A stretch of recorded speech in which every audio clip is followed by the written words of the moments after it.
Praise the Lord. வெளி 15ஆம் அதிகாரம் 1 முதல் 8 வரையுள்ள வசனங்கள். பின்பு வானத்திலே பெரிதும் ஆச்சரியமான வேறொரு அடையாளமாகிய கடைசியான 7 வாதைகளுடைய 7 தூதரைக் கண்டேன். அவைகளால் தேவனுடைய கோபம் மூடுகிறது.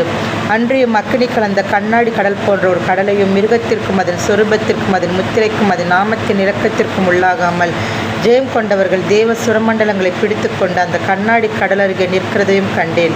அவர்கள் தேவனுடைய ஊழியக்காரனாகிய மோசேயின் பாட்டையும் ஆட்டுக்குட்டியானவருடைய பாட்டையும் பாடி, சர்வ வல்லமையுள்ள தேவனாகிய கர்த்தாவே, தேவருடைய கிரியைகள் மகத்துவம் ஆச்சரியமானவைகள்.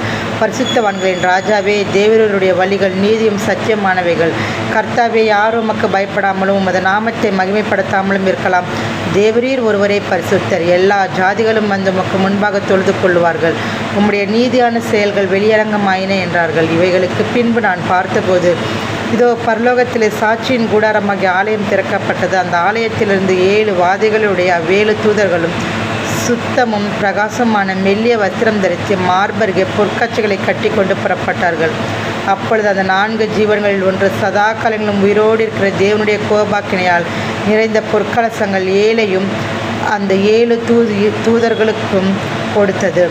அப்பொழுது தேவனுடைய மகிமையினாலும் அவருடைய வல்லமையினாலும் உண்டான புகையினாலே தேவாலயம் நிறைந்தது. 7 தூதர்களுடைய 7 வாதைகளை முடியும் வரைக்கும் ஒருவரும் தேவாலயத்துக்குள் பிரவேசிக்க கூடாதிருந்தது. ஆமென்.